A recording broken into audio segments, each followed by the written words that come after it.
ভিডিওটি দেখার আগে সবার কাছে ছোট্ট একটি রিকোয়েস্ট করতে চাই, প্লিজ প্লিজ প্লিজ যারা ভিডিওটি দেখবেন সবাই একটা করে সাবস্ক্রাইব করে দিবেন। আপনাদের ভালোবাসা পেলে এমন ভিডিও আরও উপহার দিব। ভিডিওগুলো বানাতে অনেক কষ্ট হয়, আমি জানি। ভিডিওটি অনেক মানুষই দেখবেন, প্লিজ একটা করে সাবস্ক্রাইব করে দিবেন। সবাইকে পুরো গল্পটি দেখার জন্য অনুরোধ রইল। আজ ভার্সিটিতে ফাগুন উপলক্ষে একটা প্রোগ্রাম রয়েছে। প্রোগ্রামে আমরা ফ্রেন্ডসরা মিলে একটা গ্রুপ ডান্স করব। সে নিয়ে অভ্রের কি রাগ। গতকাল সারাদিন এ নিয়ে অভ্র আমার সাথে কথা বলেনি। রাত 2টায় ফোন করলো অভ্র। আমি তখন গভীর ঘুমে তলিয়ে প্রায়। চোখ বন্ধ রাখা অবস্থাতেই অন্ধকারে ফোনটা রিসিভ করলাম। হ্যালো। অভ্র কিচ্ছু বলল না। আমি ওর নিঃশ্বাসের শব্দ শুনতে পেলাম। কোনো সাড়া না পেয়ে চোখ মেলে একবার স্ক্রিনে তাকালাম। সেখানে অভ্রের নাম দেখতে পেয়ে আমার মেজাজটাই খারাপ হয়ে গিয়েছিল। ইচ্ছে করছিল ওকে ফোন থেকে বের করে হারপিক খাইয়ে দিই। কোনো রকমে নিজের রাগ সংবরণ করলাম আমি। প্রায় 10 মিনিট অতিক্রম হতে চলল। অভ্র এবারও কিছুই বলল না। এবার আমি কিছুতেই রাগ নিয়ন্ত্রণ করতে পারছিলাম না। অনেকক্ষণ চোখ মুখ খিচে বসে রইলাম। রাগের চোটে আমার ঘুমে চলে গেল এই মুহূর্তে। অভ্রের কণ্ঠ ভেসে এলো এবার। ওর কথা বলার ভঙ্গিতে বুঝতে পারলাম ওর রাগ এই মুহূর্তে 10টা হক মঞ্জিল জ্বালিয়ে দিতে সক্ষম। অভ্র শান্ত অথচ কঠিন স্বরে জিজ্ঞেস করলো, ব্লক করেছিস? কোন সাহসে তুই আমাকে? আমি কিছুই বুঝতে পারছিলাম না। ব্লক করলেও আমাকে ফোন করলো কিভাবে? তখনই মনে পড়লো গতকাল নাচের প্র্যাকটিস শেষে সবাই মিলে একটা গ্রুপ ছবি তুলেছিলাম। ছবিতে নাদিমও ছিল। সেটাই ওর কাছ থেকে লুকিয়ে আপলোড করার জন্য ব্লক করেছিলাম। অবশ্য আনফ্রেন্ড না করে সোজা ব্লক করে দেওয়ার কারণ শুধুই যে রেগে থাকা তা না। অভ্রের আমার প্রতি অতিরিক্ত পজিটিভ আচরণ আমার একটুও পছন্দ না। আরে ভাই, বেস্ট ফ্রেন্ড আছি সেটাই থাক না, খামুখা বাপ হতে চাস কিসের জন্য? আমি গলার স্বর গম্ভীর করে বললাম, রেগেছিলাম। অভ্র মেজাজ শান্ত করার চেষ্টা করে বলল, নাদিমের সাথে মিশতে বারণ করেছিলাম না তোকে? কেন ছবি তুলেছিস ওর সাথে? আর তোর পাশেই কেন দাঁড়াতে হলো? মেঘা রুম্পাও তো ছিল, ওদের সাথে কেন দাঁড়ালো না? আমি এতক্ষণে মহারাজে এত রাগ থাকার কারণ বুঝতে পারলাম। আমার মাথায় দুষ্ট বুদ্ধি চাপলো। ওকে আরেকটু রাগিয়ে দেওয়ার জন্য বললাম, হ্যাঁ তুলেছি, তাতে কি হয়েছে? নাদিম কি তোর মতো হিংসুটে? এত কিউট সুইট ভদ্র হ্যান্ডসাম ছেলেটাকে নিয়ে তুই এত হিংসা করিস কেন অভ্র? আমার কিন্তু খারাপ লাগে না ওকে। দেখিস না সব সময় কেমন কেয়ার করে আমার। মিতু, তুমি কিন্তু ফাস্টফুড তো খেও না, এগুলোতে জীবাণু আছে। মিতু, আস্তে হাঁটো, পড়ে যাবা। How sweet. অভ্র কিছু বলো না। কিছুক্ষণ চুপ থেকে দুম করে ফোনটা কেটে দিল। সাথে সাথে ওর নাম্বার থেকেই 10 সেকেন্ডের মধ্যে টেক্সট এলো, খবরদার আমার সাথে তুই আর কথা বলবি না মিতু। ও যে ভয়ঙ্কর রেগে আছে তা বুঝতে আমার আর কষ্ট করতে হলো না। ও, আপনাদের তো বলাই হয়নি, আমি মিতুয়া হক। আর এতক্ষণ ধরে যাকে নিয়ে বলছিলাম ও অভ্র, আমার বেস্ট ফ্রেন্ড। অভ্রের সাথে আমার প্রথম যখন পরিচয় হয় তখন আমার বয়স 7 বছর আর অভ্রের বয়স 10 বছর। আমরা একই এলাকাতে পাশাপাশি বিল্ডিংয়ে থাকতাম। আমি ওকে প্রথম দেখেছিলাম নীলা আপুর বিয়েতে। নীলা আপু আমাদের দুজনেরই প্রতিবেশী ছিল। অভ্র খয়েরি রঙের একটা শার্ট পরেছিল সেদিন, সাথে সাদা ফুল প্যান্ট। ওর হাতে রিমোট কন্ট্রোল গাড়িটা দেখে আমার যে কি লোভ হয়েছিল। কোনো কিছু না চিন্তা করে ওর হাত থেকে ছো মেরে ছিনিয়ে নিয়েছিলাম গাড়িটা। কিন্তু অভ্র আমায় কিচ্ছু বলল না, এমনকি একটু রাগলেও না। আম্মু আমাকে বোঝানোর চেষ্টা করছে মেয়েরা এসব নিয়ে খেলে না, এটা ছেলেদের খেলনা। কিন্তু আমি কিছুতেই গাড়িটা দেবো না বলেই জেদ করেছিলাম। আমার কান্নাকাটি দেখে আন্টিও আমাকে কোলে নিয়ে আদর করতে করতে আম্মুকে বললেন, থাক ভাবি, এটা নিয়ে মিতু খেলুক, অভ্র মোটেও মন খারাপ করবে না। অভ্র আসলেই সেদিন একটুও মন খারাপ করেনি। পিট চোখে আমার দিকে চেয়েছিল। আমি অবাক হয়ে চেয়েছিলাম ওর দিকে। ছেলেটাকে আমার বড্ড অন্যরকম লেগেছিল সেদিন। অথচ আম্মু যখন আমার চেয়ে ভাইয়াকে একটু বেশি আদর করতেন, আমি সারাদিন মুখ ফুলিয়ে বসে থাকতাম। রাতে আব্বু এলে আব্বুকে অভিনয় করে বিচার দিতাম। কিন্তু এই ছেলেকে দেখো, ওর এত সুন্দর নতুন খেলনা গাড়িটা নিয়ে নিলাম, আবার ওরই মায়ের কোলে বসে আদর খাচ্ছি। অথচ তার মধ্যে এসব নিয়ে কোনো আক্ষেপ নেই, যেন সে মজা পাচ্ছে আমাকে খেলনাটা দিতে পেরে। আমার খুব হাসি পায় এগুলো মনে পড়লে। অথচ আমার সেদিনের অতি দয়ালু বন্ধুর এখন এই হিংসের মাত্রা দেখো। হিংসে নিয়ে কোনো নোভেল যদি দেয়া হতো তাহলে আমাদের অভ্রই দেশের দুর্নাম একা বয়ে আনতে সক্ষম হতো। এই মিতু, কি রে, আজ বা ক্যাম্পাসে কি প্রোগ্রাম আছে বললি? পরে ঘুমালে ভার্সিটি যাবি কখন?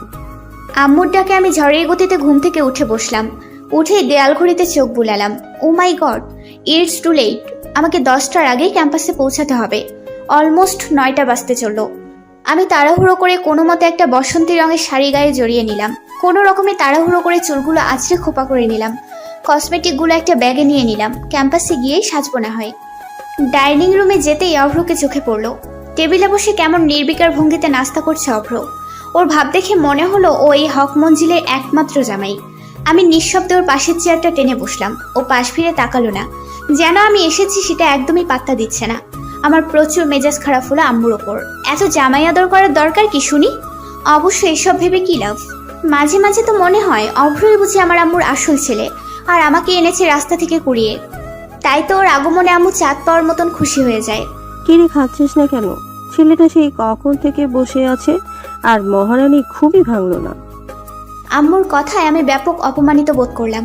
অভ্রের দিকে এক পলক তাকাতেই দেখতে পেলাম ও কেমন ভাব নিয়ে খাচ্ছে।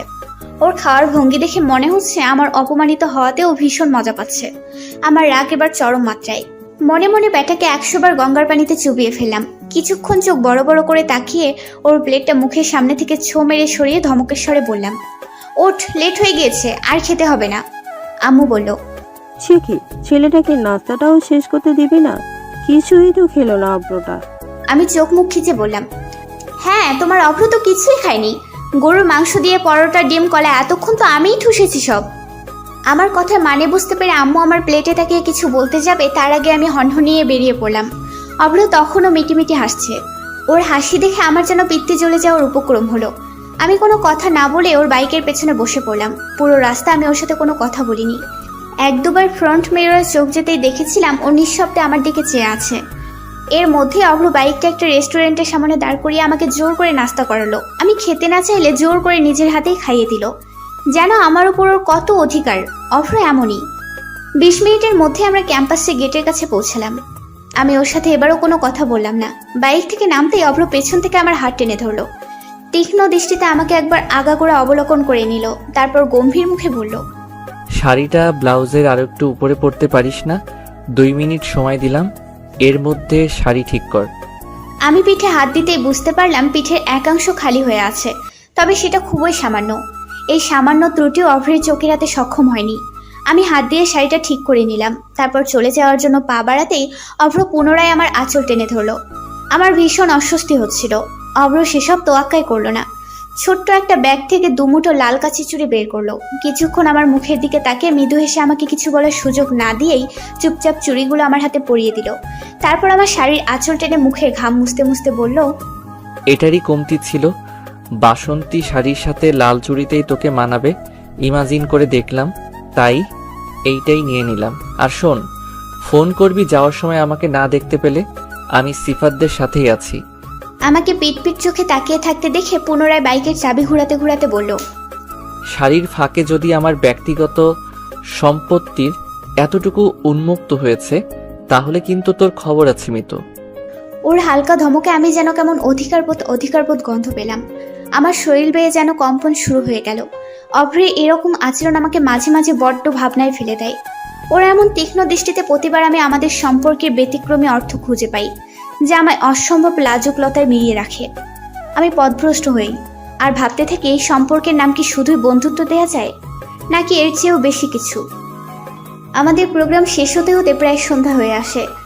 স্টেজে উঠে আমি 2-1 বার অভ্রকে খুঁজেছিলাম। ক্যাম্পাসের কৃষ্ণচূড়া গাছটার সাথে ঠেস দাঁড়িয়েছিল অভ্র। ওর চোখে মুখে শুধুই গম্ভীর্যতা। আমি যেন সেসব কোনো তোয়াক্কাই করলাম না। আমাদের নাচ শেষ হতে না হতেই আশেপাশে হইচই শুরু হয়ে গেল। স্টেজের আশেপাশে যারা ছিল তারা সবাই দৌড়ে অভ্রের হলের দিকে ছুটতে লাগলো। আমরাও কিছু না বুঝে দৌড়াতে লাগলাম। প্রফেসর মফিজুর রহমান স্যার, নাবিলা কামাল ম্যামও দৌড়াচ্ছেন সেদিকেই। হলের করিডোরের দিকে দিশা হয়ে দৌড়াচ্ছে রিয়াদ, আর ওকে ধরার জন্য পেছনে অভ্র দৌড়াচ্ছে। অভ্রের পেছনে ছুটছে পুরো ক্যাম্পাস। রিয়াদের নাকে মুখে রক্ত লেগে আছে। আমি কিছুতেই বুঝতে পারছিলাম না অভ্রকে কেন মারছে। আমার আর ভিড় সেদিকে যেতে ইচ্ছে হলো না। প্রচুর রাগ হলো অভ্রটার ওপর। ওর এসব কাজের জন্য না ওর পড়াশোনায় কোনো প্রভাব পড়ে, আমি আছি সেই চিন্তায়। অবশ্য ক্যাম্পাসের সকলে অভ্রকে এত ভালোবাসে যে কোনো ঝামেলা হলে নিঃসন্দেহে সবাই অভ্রের পক্ষই নেবে। এদের ধারণা অভ্র কখনো অন্যায় কিছু করতে পারে না। যদি করে সেটার পেছনেও ন্যায় কারণ রয়েছে নিশ্চয়ই। ওকে এত ভালোবাসার কারণ শুধুই যে ভালো রেজাল্ট তা না, মানুষ হিসেবে অভ্র সেরাদের সেরা, এমনটাই সকলে মনে করেন। ক্যাম্পাসের যে কারো বিপদে অভ্রই সবার আগে এগিয়ে যায় সাহায্যের জন্য। মফিজুর স্যার তো প্রায়ই বলেন, এভাবে স্ট্রং লিডারশিপ কোয়ালিটি উভ্র, এটা ধরে রেখো আজীবন। এসব ভাবতে ভাবতে দেখলাম মেঘা হাঁপাতে হাঁপাতে আমার সামনে এসে দাঁড়ালো। আমি জিজ্ঞেস করলাম, কিরে, এমন সাপের মতন ফোঁসফোঁস করছিস কেন? দোস্ত প্লিজ রিয়াদকে বাঁচা, অব্র ওকে মাইরাই ফেলবো আজকে। আমি হতম্বিত হওয়ার স্বরে জিজ্ঞেস করলাম, মানে অভ্র এখনো মারছে? কিন্তু কারণটা কি, জানিস কিছু? আরে ভাই, আমরা স্টেজে যখন নাচতেছিলাম রিয়াদ নাকি জুম করে তোর ভিডিও নিছে। ভিডিওটা নর্মাল হলেও অব্র এত রাখতো না, কিন্তু ও স্পেসিফিক্যালি তোকেই জুম করছে। আর এমন এমন অ্যাঙ্গেলে ভিডিওটা করছে কি বলবো তোকে। ভিডিওটা করার সময় আশেপাশের কয়েকজন দেখছে, ওরাই অব্রকে জানাইছে। মেঘার কথা শুনে আমি যেন আকাশ থেকে পড়লাম। রিয়াদ বেয়াদবটার জন্য আমার ঘৃণা যেন শতগুণ বেড়ে গেল। এই মুহূর্তে ওকে খুন করে ফেলতে ইচ্ছে হলো আমার। দোস্ত প্লিজ ওকে বাঁচা, ওর আব্বা কিন্তু এলাকার কমিশনার। কিছু একটা দুর্ঘটনা হইয়া গেলে বিপদ কিন্তু অব্রই পড়বো। মেঘার কথায় আমি যেন সম্বিত খুঁজে পেলাম। ঠিকই তো, আমার কারণে কেন অফ্র সাফার করবে? তাছাড়া ভুলটা তো আমারই। আর কোনো কিছু চিন্তা না করে দৌড় লাগালাম। অফ্র এখনো বেধড়কভাবে পেটাচ্ছে ওকে। আশেপাশের কেউ ওকে আটকে রাখতে পারছে না। ভিড় ঠেলে আমি ওর সামনে গিয়ে দাঁড়ালাম। অভ্র আমাকেও গ্রাহ্য করলো না, গরম চোখে শুধালো। সর সামনে থেকে। আমি সরলাম না। ওর হাত থেকে লাঠিটা নিয়ে ওকে দুই হাত দিয়ে জাপটে ধরে ঝরঝর করে কাঁদতে কাঁদতে বললাম, আর মারিস না অভ্র, প্লিজ বাসায় চল। অভ্র কিছুই বলল না। হাতের লাঠিটা একপাশে ফেলে আমাকে ছাড়িয়ে নিঃশব্দে প্রস্থান নিল। সেদিনের পর থেকে অভ্রের সাথে আমার 4 দিন যাবৎ কোনো কথা হয়নি। আমি অনেকবার ফোন করেছি, টেক্সট করেছি, ও কোনো কিছুতে রেসপন্স করেনি। এই প্রথম অভ্র আমার সাথে এতদিন কথা না বলে থাকলো। রাতে ছাদে উঠে ওর বারান্দার দিকেও তাকিয়ে থেকেছি প্রতিদিন। আমাকে দেখা মাত্রই অভ্র রুমে চলে যেত। অভ্রের এমন অদ্ভুত রূপ আমি আগে কখনোই দেখিনি। আমার ভীষণ মন খারাপ হয়ে গেল। পঞ্চম দিনে আমি এদিক সেদিক না চিন্তা করে সোজা অভ্রদের বাসায় চলে গেলাম। কলিং বেলে চাপ দিতে আন্টি হাসি মুখে দরজা খুলল, যেন আমার উপস্থিতি ওনাকে একটু অবাক করেনি, কিংবা আমি আসবো বলেই জানতেন আন্টি। আমাকে দেখা মাত্রই জাপটে ধরে অভিমানী মুখ করে বললেন, আন্টির কথা কি একটু মনে পড়ে না তোর? বাসা থেকে বেরিয়ে 2 পা এগোলেই তো চলে আসতে পারিস। এত নিষ্ঠুর হলে কবে থেকে রে? আমি আন্টিকে জড়িয়ে ধরে বললাম, তুমিও তো আসো না আমাদের বাসায়, নিষ্ঠুর কি আমি একা? রুম থেকে অয়ন ভাইয়ের শ্বাস শোনা গেল। কিরে মিতু, থাকিস কোথায়? তোকে তো দেখি না রে। ভার্সিটিতে উঠে বুঝি বড় হয়ে গেছিস? তাহলে বিয়ে টিয়ে দিয়ে দেই, কি বলিস?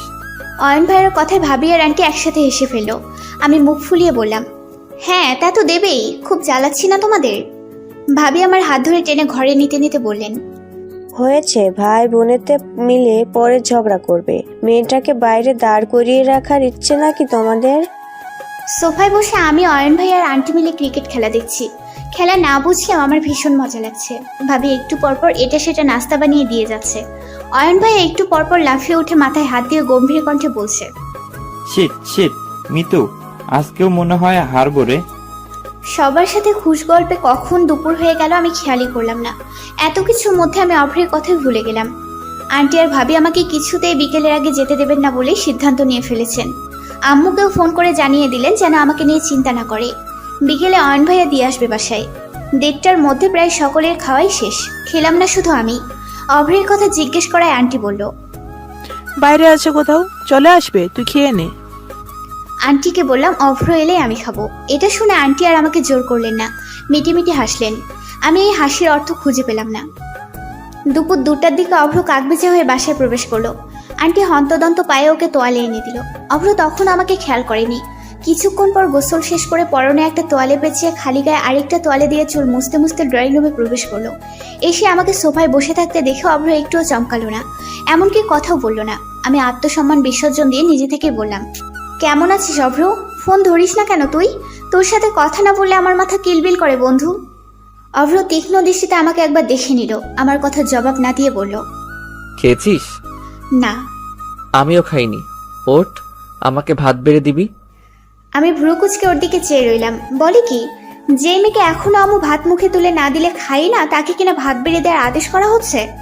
অভ্র আমায় হাঁ করে তাকিয়ে থাকতে দেখে পুনরায় বলল, কথা কানে গেল না মনে হয়? আমি না খেয়ে আছি, কেউ কি শুনতে পেল? আন্টি অলরেডি সব খাবার টেবিলে গুছিয়ে রেখেছিলেন আমাদের জন্য।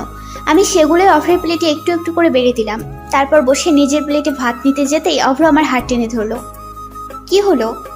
অভ্র কোনো জবাব দিল না। তারপর নিজের প্লেটের খাবার থেকে মেখে আমাকে খাইয়ে দেওয়ার জন্য হাত বাড়ালো। আমি কিছুই বুঝতে পারছিলাম না। আমাকে চুপ থাকতে দেখে অভ্র বলল, হাঁ করবি নাকি দিব এক চর? আমি হাঁ করলাম। অভ্র আমাকে খাইয়ে দিচ্ছে। রান্না এত ভালো হয়েছে যে আমি খেয়ালই করলাম না অভ্র শুধু আমাকেই খাইয়ে দিচ্ছে, নিজে কিছুই খাচ্ছে না। আমি হাত মুখে নিতে নিতে বললাম, তুই খাচ্ছিস না যে? অভ্র এবারও কিছুই বলল না। খাওয়া শেষ হলে নিজ হাতে খাবারগুলো গুছিয়ে রাখলো। তারপর প্লেটগুলো ধুতে ধুতে বলল, বাইরে থেকে খেয়ে এসেছি আমি।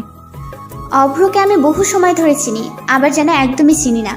মাঝে মাঝে আমার ভীষণ কৌতূহল হয় অভ্রকে জানবার জন্য। এই ছেলেটাকে মাঝে মাঝে আমার কেমন অন্যরকম মনে হয়। এই অভ্র আমায় প্রতি কাজে উপলব্ধি করাই সে আমায় প্রতিনিয়ত বিস্ময় করা থেকে কখনোই বিরত থাকবে না। আমাকে তাকিয়ে থাকতে দেখে অভ্র বলল, চা খাবি? আমি মাথা ওপর নিচ করে বুঝালাম, হ্যাঁ খাবো। কিছুক্ষণের মধ্যে অভ্র চা বানিয়ে আনলো। আমি চা খেতে খেতে টিভি দেখছি আর অভ্র আমার পাশে বসে কানে হেডফোন লাগিয়ে গান শুনছে। আমার বারবার মনে হচ্ছে অভ্র আমার দিকে তীক্ষ্ণ দৃষ্টিতে চেয়ে আছে। আমি পাশ ফিরে তবুও তাকাই না।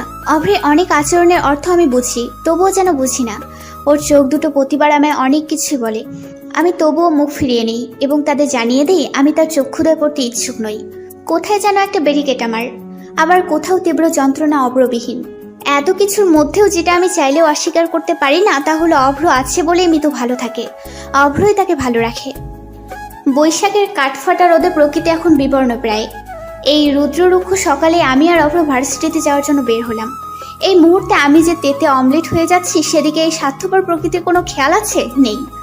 রাস্তায় বের হয়ে আমার মনে হলো পৃথিবীর সব ফালতু ব্যাপার নিয়ে মানুষের যত আক্ষেপ, অথচ চৈত্রের রাক্ষসী রূপে বর্ণনা দিয়ে কোনো কবি সাহিত্যিকরা কি বিভৎস কিছু লিখতে পারেনি? চাইলেই লিখতে পারতো, কিন্তু এসব লিখে মিতুকে তৃপ্তি দেওয়ার মতন মহান হৃদয় কোনো কবি সাহিত্যিকদের নেই। তাতে কি? মিতু এসবের ধারধারার মেয়ে নয়। মিতু অলওয়েজ সো বুড়ো আঙুল to all irritating things and move on. আজ আর অভ্র বাইক নিল না, আবার রিক্সাও নিতে চাইল না। এই ছেলেটার মতিগতি আমি মাঝে মাঝে বুঝে উঠতে পারি না। এটাকে কখনো কখনো আমার নিউটনের সূত্রের মতন জটিল মনে হয়। এই জটিল লোকের নাকি আজ হেঁটে হেঁটে ভার্সিটি যাওয়ার মতন মোস্ট অ্যানোয়িং অ্যান্ড ইউয়ার্ড ইচ্ছেটা হলো। আমার রক্তলাল চোখে তাকিয়ে থাকাও যেন তার সেই মুহূর্তে বাড়াভাতে ছাই দেওয়ার মতন মনে হলো। আরে ভাই, তোর রোদ খাইতে ইচ্ছে করলে সারাদিন চিত হইয়া শুইয়া থাক মরুভূমিতে, না হয় সূর্য বেলেন্ডার কইরা জুস বানাই খা। আমাকে কেন টানতেছিস এসবে? জীবনে কি ক্ষতি করছি আমি তোর? তোকে বন্ধু বানানোর শাস্তি এত তিতা? ইয়া মাবুদ, আমাকে এই গরু সঙ্গ ত্যাগ করার তৌফিক দান করুন। আমার একটু হাঁটতে ইচ্ছে হচ্ছিল না। বারবার বিরক্তি নিয়ে অভ্রের দিকে চোখ বড় বড় করে তাকাচ্ছি, কিন্তু ব্যাটার সেসবে পরোয়া করার মতো নরম মন হলো না। এবার বিরক্তি নিয়ে থম মেরে দাঁড়িয়ে পড়লাম আমি। আমাকে দাঁড়িয়ে থাকতে দেখে অভ্র চোখের ইশারায় আমাকে দাঁড়িয়ে থাকার কারণ জানতে চাইল। আমি টলমলো চোখে শুধালাম, একটা রিক্সা ডাক না প্লিজ। এই অসহ্য গরমে কেউ হেঁটে যায়? ক্যাম্পাস তো আরো অনেক দূরে, কিভাবে যাব? অভ্র ডোন্ট কেয়ার ভাব নিয়ে বলল, আজকে ক্যাম্পাসে যাব এটা তোকে কে বলল? আর এইটুকু রাস্তা হাঁটতে তোর শরীরে ঠোসা পড়ে গেল? তোর বাপ তোকে প্রোটিন জাতীয় খাবার থেকে বঞ্চিত থাকতে বলেছে বুঝি?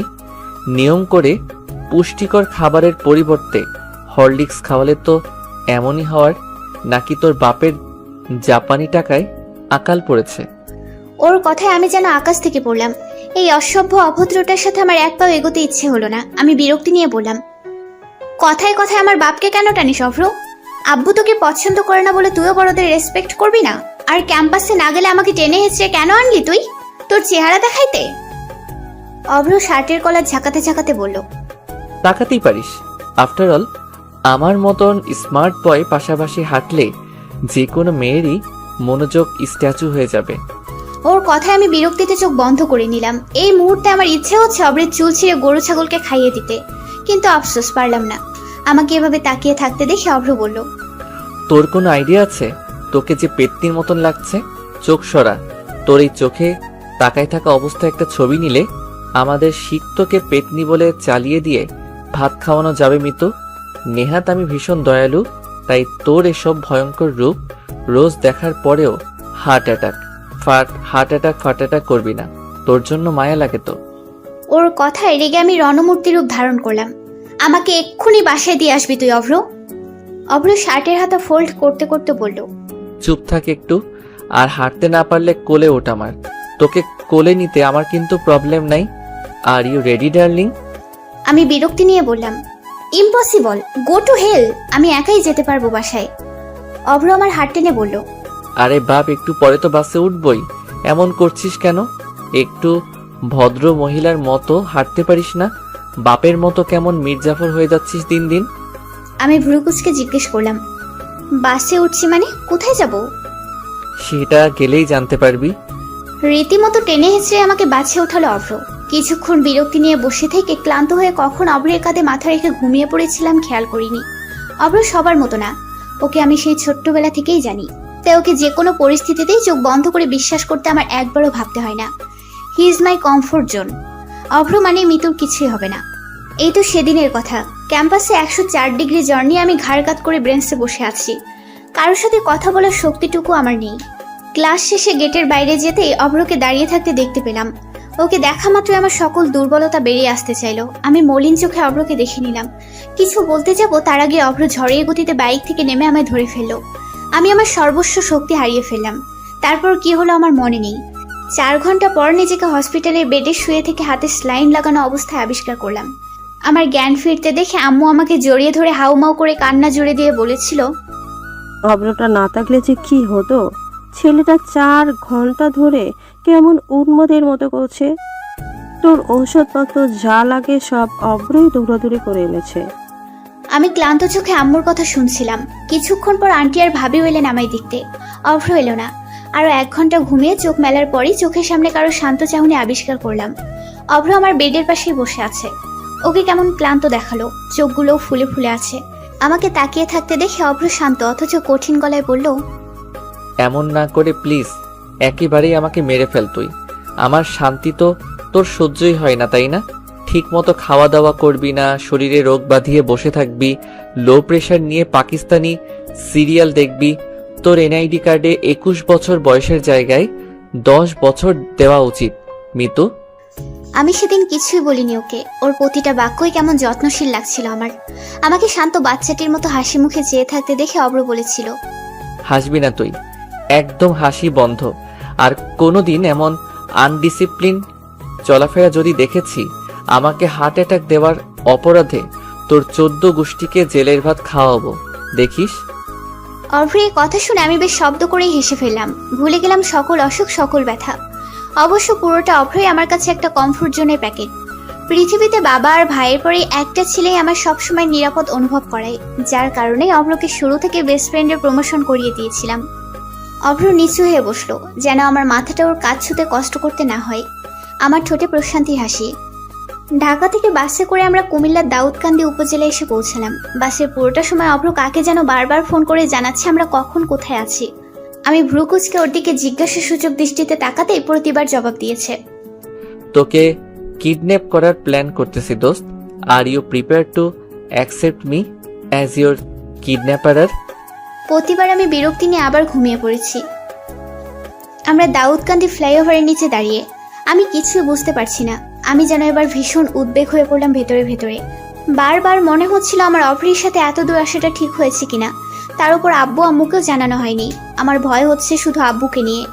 এসব ভাবতে ভাবতেই দেখলাম অল্প বয়সী 2 জন ছেলে দূর থেকে অভ্রকে দেখে দৌড়ে এসে জড়িয়ে ধরলো। আমি ভ্যাবাচাকা খাওয়ার নাই তাকিয়ে রইলাম কিছুক্ষণ ওদের দিকে। ওদের কুশল বিনিময় চলল বেশ অনেকক্ষণ যাবৎ। তারপর কালো শার্ট পরা ছেলেটি আমাকে হাসি খুশি মুখ করে জিজ্ঞেস করলো, কেমন আছো মিতু আপু? আমি বিস্ময় নিয়ে জিজ্ঞেস করলাম, তুমি আমাকে চেনো? ছেলেটি হেসে জবাব দিল, হ্যাঁ, উগ্র ভাইয়া, ফুপি, অয়ন ভাইয়া, ওরা সবাই তো তোমার কথা বলে। তোমার ছবিও কতবার দেখিয়েছে ফুপি আমাদের। আন্টিকে বারবার ফুপি বলাতে আমার বুঝতে অসুবিধা হলো না অভ্র আমাকে ওর নানা বাড়ি নিয়ে এসেছে। আমি বুঝতে পারছি না অভ্র হঠাৎ এখানে কেন নিয়ে এলো আমায়। আবার মনে মনে ভাবতে লাগলাম হয়তো কোনো কাজে এসেছে, আর কোনো সঙ্গ না পেয়ে আমাকেই টেনে হিঁচড়ে নিয়ে এসেছে। কিন্তু আন্টি ওদের আমার ছবি দেখিয়েছে, ব্যাপারটা কেমন রহস্যজনক মনে হলো আমার। আমি কৌতূহল নিয়ে অভ্রকে জিজ্ঞেস করলাম, অভ্র এখানে কেন আসলাম আমরা? বিকেলের আগে যেতে পারবো তো? আমি কিন্তু বাসাতে এসব ইনফর্ম করি নাই, তুই ভালো করেই জানিস সেটা। অভ্র আমার সামনে উঠতে থাকা চুলগুলো কানের কাছে গুজে দিয়ে বলল, আপনার সেসব নিয়ে ভাবতে হবে না ম্যাডাম। তাছাড়া আপনি এখানে আছেন সেটা আন্টি অলরেডি জানে। আমি আটকে উঠে জিজ্ঞেস করলাম, জানে মানে? এই অভ্র তুই বলে দিস আম্মুকে? হায় হায়, এখন কি হবে? আব্বু জানতে পারলে আমি শেষ রে। আর আম্মু জানলে তুই আমাকে কেন জানালি না আগে? অভ্র বিরক্তি নিয়ে বলল, জানালে মনে হয় তুই ঢ্যাং ঢেঙিয়ে চলে আসতি। বেশি কথা বলিস তুই, চুপচাপ হাট। আর আমি বলিনি কিছুই। আম্মুই গতকাল আন্টিকে বলেছে যাতে তোকে দীপার বিয়েতে যেতে দেয় আমার সাথে। আম্মুরা গতকালই এসে পড়েছে। আমরা বিপা মানে তোর মামাতো বোনের বিয়েতে এসেছি অভ্র? এই গাধা, আগে বলতে পারিসনি এটা? আগে বললে আমি ভালো কিছু পরে আসতে পারতাম। শিট, একটু দেখ তো আমাকে ঠিকঠাক লাগছে কিনা। অভ্র তীক্ষ্ণ দৃষ্টিতে আমাকে একবার আগাগোড়া দেখে নিয়ে মুখে রহস্যময় হাসি ঝুলিয়ে চুপচাপ হাঁটতে লাগলো। ওকে চুপ থাকতে দেখে আমি জিজ্ঞেস করলাম, কি রে, কেমন লাগছে বললি না তো? অভ্র আমার দিকে এক পলক তাকিয়ে দুঃখী দুঃখী কণ্ঠে হাত জোর করে বলল, মিতু প্লিজ আমাকে বাঁচতে দে, আর কোনোদিন এত নিখুঁতভাবে তোর দিকে তাকাতে বলবি না। আমি যথেষ্ট ধৈর্যশীল মানুষ, তুই কিন্তু আমার মতো নিষ্পাপ পুরুষের ধৈর্য পরীক্ষা করছিস। আমি বিস্ময় নিয়ে ভেবাচেকা খাওয়ার নেয় মাথা চুলকাতে চুলকাতে প্রশ্নসূচক দৃষ্টিতে ভ্রুকুচকে তাকিয়ে রইলাম ওর দিকে। ওর কথায় আগামাতে কিছু বুঝতে পারছিলাম না আমি। আমাকে কেমন লাগছে সেটা বলতে হলে ওকে ধৈর্য ধরতে হবে? অদ্ভুত তো। হাঁটতে হাঁটতে আমরা চলে এলাম গন্তব্যে। অভ্রদের নানু বাড়িটা কিছুটা পুরোনো দিনের বাড়িগুলোর মতো। ওর মা বাড়া সবাই একই ছাদের নিচে থাকেন, অর্থাৎ জয়েন্ট ফ্যামিলি। বাড়িতে ঢুকতেই বাচ্চাদের ছোটাছুটি, চিৎকার চেঁচামেচি শুনতে পাওয়া গেল। আমাকে দেখতে পেয়ে মামুনিরা এমনভাবে জড়িয়ে ধরলেন যেন আমাকে তারা আগে থেকেই জানেন, চেনেন। আমি অফ্রের নানা বাড়ির মানুষ বলতে বিপাদে দেখেছিলাম একবার অফ্রের বাসায়। তাছাড়া বাকি সকলের গল্পই আন্টির থেকে শোনা, কখনো সামনে থেকে দেখার সৌভাগ্য হয়নি। সকলের হইচই শুনতে পেয়ে আন্টি আর ভাবি দোতলা থেকে দৌড়ে নামলেন। ভাবি এসে আমাকে জড়িয়ে ধরে ফিসফিস করে বলতে লাগলেন, অভ্র কিন্তু আসতে চায়নি। যে বললাম মিতুকে নিয়ে এসো, ওদের বাসায় গতকাল বলে দিয়েছি, অমনি হনহনিয়ে চলে এলো। ভাবো একবার কত হিপোক্রিয়েট দেবর আমার। ভাবির কথা শুনে আমি আর হাসি দমিয়ে রাখতে পারলাম না, বেশ শব্দ করেই হেসে ফেললাম। অচেনা পরিবারের কথা মাথায় এলো না আমার হাসির শব্দে আশেপাশে সকলের দৃষ্টি এখন আমার দিকে। কেবল প্রশ্নসূচক দৃষ্টিতে তাকিয়ে আছে সবাই।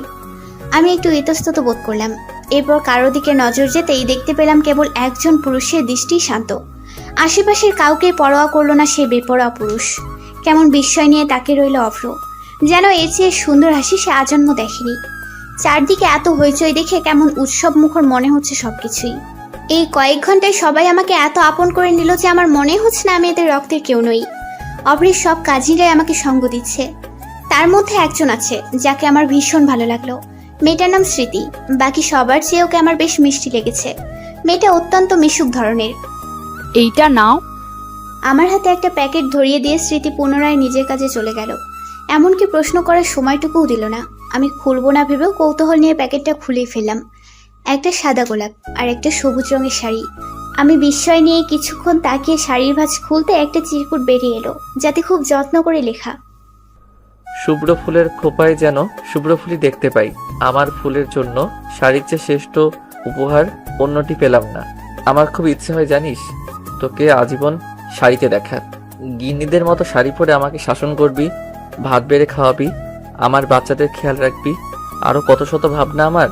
সেসব ভাবনা আপাতত দমিয়ে রাখলাম। শোন, পাশের আরেকটা প্যাকেটের পেটিকোট আর ব্লাউজ আছে। এই মুহূর্তে রেডিমেডটাই ম্যানেজ করতে পেরেছি, ফটাফট পরে ফেল। আমি বারান্দায় দাঁড়িয়ে চিরকুটটা পরে থম মেরে বসে পড়লাম আমি। খুব লজ্জা লাগছিল আমার।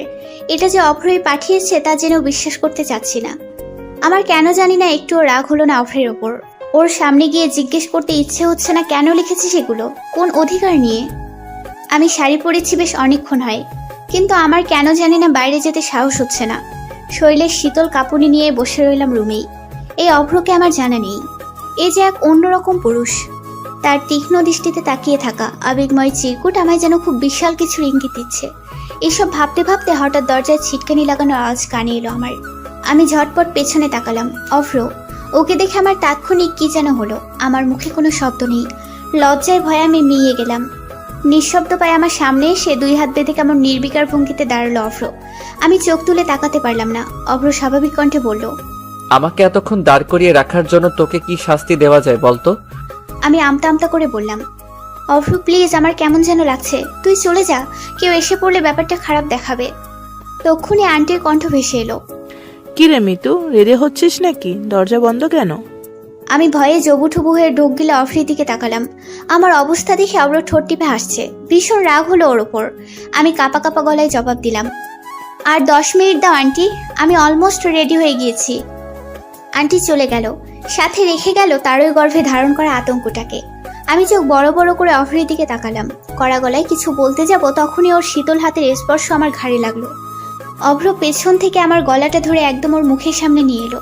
আমি চোখ বন্ধ করে ফেললাম। আমাকে কিছু বলার সুযোগ না দিয়ে ওর ঠোঁটের স্পর্শ বসিয়ে দিল আমার গালে।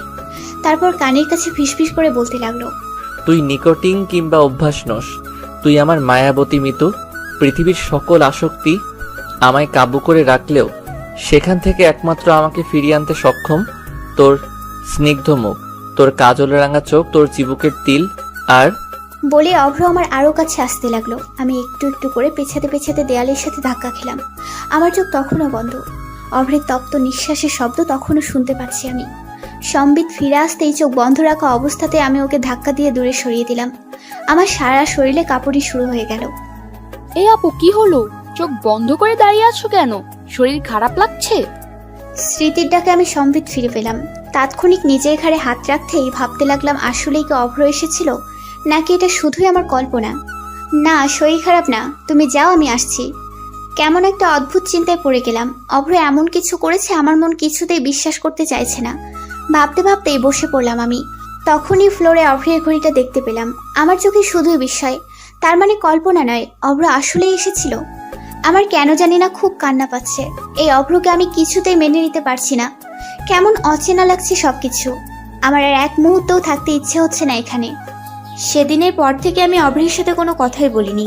আমি যে অভ্রকে পছন্দ করি না ব্যাপারটা এমনও না। তবে অভ্রের হঠাৎ করে এমন আচরণে আমি মনে হয় অনেকটাই অপ্রস্তুত হয়ে পড়েছিলাম। কিছুতেই আমি ওর সেদিনের করা আচরণকে স্বাভাবিক বলে মেনে নিতে পারছিলাম না। এই মেনে না নিতে পারার উত্তরটাও আমার জানা নেই। শুধু জানি আমার এই মুহূর্তে অভ্রকে খুব বিরক্তিকর কিছু বলে মনে হচ্ছে। এই কয়দিনে অভ্র আমাকে অজস্রবার ফোন দিয়েছে, বাসায়ও এসেছে বহুবার। ওকে দেখা মাত্রই আমি রুমে চলে যেতাম। আমার আচরণের প্রভাব হয়তো ওর ওপর কিছুটা হলেও পড়েছে। অভ্র গত 2 দিন যাবৎ আমার সামনে আসেনি, এমনকি একবারও ফোন করেনি। এতে অবশ্য ভালোই হয়েছে। আমার আর যেচে ওকে ইগনোর করতে ইচ্ছে হচ্ছে না। 1 সপ্তাহ পর ভার্সিটি গেলাম আমি। অভ্র আসেনি ক্যাম্পাসে। তারপর আরও কয়েকদিন টানা ক্যাম্পাসে অভ্রকে দেখতে পেলাম না আমি। সিফাতকে জিজ্ঞেস করায় বলল অভ্র গত 10 দিন ধরে ভার্সিটিতে আসে না। তার মানে বিপার বিয়ের পর থেকেই এবার আমার কেমন চিন্তা হতে শুরু করলো। অভ্র ক্যাম্পাসে আসেনি এতদিন, তাহলে আছে কোথায় হতচ্ছাড়াটা? বান্ধবীর থেকে পাওয়া গোপন রিয়েকশনে দেবদাস হয়ে যায়নি তো? 12তম দিনে বারান্দার দোলনায় বসে আরাম করে বড়য়ের আচার খাচ্ছিলাম আমি। বাসার সামনের গলিতে দাঁড়িয়ে থাকা কয়েকটা ছেলে কেমন শকুন দৃষ্টি নিয়ে আমার দিকে তাকিয়ে শীষ বাজাচ্ছিল। লাল রঙের শার্ট পরা ছেলেটা জিভে বারবার ঠোঁট ভিজাচ্ছে। দেখে আমার কেমন শরীর ঘিন ঘিন করতে আরম্ভ করলো। চেহারায় কেমন বখাটে ছাপ দেখা গেল ওদের অঙ্গিভঙ্গি দেখে কেমন গা গুলিয়ে আসার উপক্রম হলো আমার। শান্তিমতো একটু বারান্দায়ও বসতে পারলাম না। এদের কারণেই এদেশের মেয়েরা এখনো অনিরাপদ। পড়াশোনা ছেড়ে দিয়ে বাপের টাকায় বখাটেপনা করে বেড়াতে এরা স্বাচ্ছন্দ্য বোধ করে। আমার ইচ্ছে হলো এদের ধরে গণপিটুনি খাওয়াতে, কিন্তু আমি সেটা করলাম না। নিজের প্রতিবাদী ভাবনাকে দমিয়ে রুমে ফিরে গেলাম আমি। রুমে আসার 2 মিনিটের মধ্যেই বাইরে হইচই শোনা গেল। চিৎকার চেঁচামেচিতে আমি আর আম্মু গেটের বাইরে আসতেই দেখতে পেলাম ওই ছেলেগুলোর মধ্যে লাল শার্ট পরা ছেলেটা অভ্রের পা ধরে বসে আছে। আমাকে দেখা মাত্রই ছেলেটা হাঁটু গেড়ে বসে হাত জোর করে বলতে লাগলো, আপা মাফ কইরা দেন, আর এমন করবো না, ভাইরে কোন সাইরা দিতে। বলে আবার কান্না শুরু করে দিল। আম্মু কিছুই বুঝতে পারছিল না, কেমন বিস্ময় আর হতভম্ব হওয়ার ন্যায় তাকিয়ে রইল আমার দিকে। তারপর ইশারায় আমিও বোঝালাম যে আমিও কিছুই জানি না। আমার থেকে উত্তর না পেয়ে আম্মু অভ্রকে জিজ্ঞেস করলো, কিরে, কি করছে ওরা? মারছিস কেন এভাবে? অভ্র কিছু বলার আগেই ফারদিন বলে উঠল, মারবো না কি করব? শালাকে কত বড় সাহস জানেন আন্টি? আমাকে অভ্রের দিকে এক পলক চেয়ে। না মানে রাস্তাঘাটে মায়া করে বিরক্ত করে তো। একটু আগেও আমাকে পরিচিত একজন রে উত্তক্ত করতেছিল। এগুলা তো ঠিক না, তাই না আন্টি? এই লাইগেই উগ্র ভাইয়া ধৈরা পিড়াইয়া থানায় দিয়ে আইতে কইল। ফারদিনের কথায় যেন আম্মু খুশি হয়ে গেল। ওর মাথায় হাত বুলিয়ে বলতে লাগলো, খুব ভালো কাজ করছো বাবা। ওদেরকে আসলেই পুলিশে দেওয়া উচিত। আর তোমাদের মতো ছেলেরা আছে বলেই এদেশে এখনো অনেক অঘটনের হাত থেকে মেয়েরা বেঁচে যাচ্ছে। যে মেয়েটাকে উত্ত্যক্ত করছে সেও তো তোমার আর অভ্রের বোনের মতোই, তাই না? আম্মুর কথায় অভ্র হঠাৎ কেসে উঠল। কাঁচতে কাঁচতে ফারদিনের দিকে গরম চোখে তাকাতেই ফারদিন দাঁত বের করে হাসার চেষ্টা করে আম্মুকে বলল, না আন্টি, আমার বোন হইলেই যে উগ্র ভাইয়েরও হইতে হইব এমন কিন্তু কথা নাই। ধরেন আমার ফিউচার বউ কিন্তু সম্পর্কে আমার বউ, কিন্তু উগ্র ভাইয়ের তো বউ না। সম্পর্কে উগ্র ভাই আমার বউয়ের ভাষ্য। একইভাবে আমার বোন হইলেই ওই মাইয়া উগ্র ভাইয়েরও বোন হইতে হইব, এটা কিন্তু কোনো যুক্তি হইল না। বুঝছেন আন্টি? ওর কথায় আগাগোড়া কিছুই বুঝতে পারলো না আম্মু। বিরক্তি নিয়েই বলল। কি আবল তাবল বকছো ফারদিন? আম্মু আরো কিছু বলার আগেই ফারদিনের গালে একটা দাবাং মার্কা চর বসে গেল। ফারদিন হতভম্ব চোখে গালে হাত দিয়ে হা করে তাকিয়ে আছে। নিজের ইজ্জত বাঁচাতে এবার চরটা খাওয়ার পরেও হাসার চেষ্টা করে বলল, ভাই ভাই, হ্যাঁ হ্যাঁ, এসব কোনো ব্যাপার না আন্টি। উগ্র ভাই আমারে বেশি ভালোবাসে তো তাই। অব্রকে শুরু থেকেই চুপ থাকতে দেখে আম্মু এবার বলে উঠল, কি রে অব্র, কিছু হয়েছে তোর? তোকে তো আজকাল দেখাই যায় না রে। বাসায় আসিস না কতদিন বলতো? চল বাসায় চল, আজকে তোর পছন্দের ঝাল ঝাল গরুর মাংস রান্না করতেছি আজকে। অভ্র তীক্ষ্ণ দৃষ্টিতে আমাকে এক পলক দেখে নিয়ে বলল, ইস, কি আমার কাজওয়ালা ব্যস্ত ছেলে রে। তোর আবার কি কাজ রে? কোনো কথা শুনবো না আমি, একদম মার খাবি আর একটা কথা বললে। চল। রীতিমতো টেনে হেঁচড়ে আম্মু অভ্রকে বাসায় নিয়ে এলো। সোফায় বসে বসে পৃথিবীর অষ্টমত আশ্চর্য দেখছি আমি। শুধুই যে দেখছি তা না, আবিষ্কার করছি। এই অদ্ভুত ব্যাটাকে কি করে নিজের বেস্ট ফ্রেন্ড বানিয়ে এতগুলো বছর অতিবাহিত করলাম সেটাই বুঝতে পারছি না। আরে বাপ, তুই যে রাগ করেছিস ওইটার ডেট কি এত তাড়াতাড়ি ফেল হয়ে গেল? অ্যাটলিস্ট আত্মসম্মানের খাতিরে একটা মাস নিজের রাগের লাস্টিং করাইতি। তা না, উল্টো ঢ্যাং ঢ্যাঙিয়ে বাসায় এসে কেমন করে গিলছে দেখো। মনে হচ্ছে তার রেজিস্ট্রি করে শ্বশুর বাড়ি। আর আমার মা যেমন আদিক্ষেতা করে সেবা করে খাওয়াচ্ছে, এইসব নাটক বুঝি স্টার জলসার সিরিয়ালকেও হার মানাবে। খাওয়া শেষ করে অভ্র ধুম করে সোফায় আয়েশ করে বসে আমার হাত থেকে রিমোটটা নিয়ে নিল। আমি গরম চোখে তাকাতেও কোনো ফায়দা হলো না। আমাকে কোনো প্রকার তোয়াক্কা না করে সে কেমন নির্বিকার ভঙ্গিতে ক্রিকেট দেখছে। তুই টিভি দেখছিস? আচ্ছা শোন, আমি একটু বাজারের দিকে যাচ্ছি, টুকিটাকি মশলা কিনতে হবে। আম্মুর কথায় অভ্র লাফিয়ে উঠে বলল, কি কি আনতে হবে আমাকে বলো, আমি এনে দিচ্ছি। তুই যাবি? কখনো করিসনি তুই বাজার? যেতে হবে না, আমি নিয়ে আসি। বলতেই অভ্র জোর করে বাজার করার ব্যাগটা আম্মুর কাছ থেকে নিয়ে নিল। কখনো করি নাই তো কি হয়েছে? এখন না শিখলে পরে তো বউ আমার বিপদে পড়বে। আমি থাকতে আমার বউ না খেয়ে থাকবে? না, তা তো হতে পারে না। অভ্রের বউ মানে অভ্র তাকে মাথায় করে রাখবে। থেমে পুনরায়, কিন্তু সেসব কি আর কেউ বোঝে আন্টি? এত আরাম আয়েশ কারোর সহ্যই হয় না।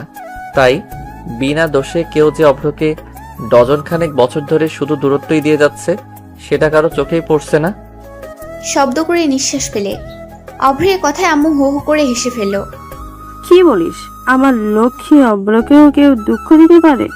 হ্যাঁ রে, তুই প্রেমে টেমে পড়ছিস না তো? তোর কথাবার্তা কিন্তু ঠিক লাগতেছে না আমার। তবে যাই বলিস, বিয়ে করলে একটা গুণী মেয়েকে করবি, বুঝলি? আমরা দেখে শুনে বিয়ে করাবো। অভ্র আক্ষেপের স্বরে বলল, সেই ভাগ্য কি আর আমার আছে? আমার তো এমন মেয়ে পছন্দ যে আসলে কোনো কাজই পারবে না, পারবে শুধু জামাইয়ের মাথা খেতে, খাবে না হয় একটু মাথায়। এই আর এমন কি, শখের নারীর জন্য না হয় নিজের অতি মূল্যবান মাথাটাই বিসর্জন দিলাম। কথাটা বলে অভ্র আমার দিকে এক পলক তাকালো। ওর এক একটা কথা আমার রাগ তরতর করে বাড়িয়ে দিচ্ছে। সাথে আম্মু কেমন দুঃখ প্রকাশ করে আবার ওকে সঙ্গ দিচ্ছে দেখো। দুনিয়ার সকল প্রকার সার্কাস আমার ঘরেই। 30 মিনিটের মধ্যে আবার বাজার নিয়ে ফিরল। আম্মু গোসল করছিল বাথরুমে, আমি সোফার কাভারগুলো ঝাড়ছিলাম। দরজা খুলতেই অভ্রের ক্লান্ত চেহারা চোখে পড়লো আমার। কপাল বেয়ে তত্তর করে ঘাম পড়ছে ওর। কেমন নিষ্পাপ আর স্নিগ্ধ দেখালো ওকে। শ্যামবর্ণ চেহারায় হালকা খোঁচা খোঁচা দাড়ি, চেহারায় কেমন পুরুষত্ব ভাব ফুটে উঠেছে। আমি এর আগে কখনো অভ্রকে এমনভাবে খেয়াল করে দেখিনি। কেমন মায়াবী আর আদুরে। মুহূর্তে আমার সারা শরীর বেয়ে রোমাঞ্চকর অনুভূতি ছেয়ে গেল। আমাকে পলকহীন তাকিয়ে থাকতে দেখে ধমকের স্বরে বলল, কি সমস্যা?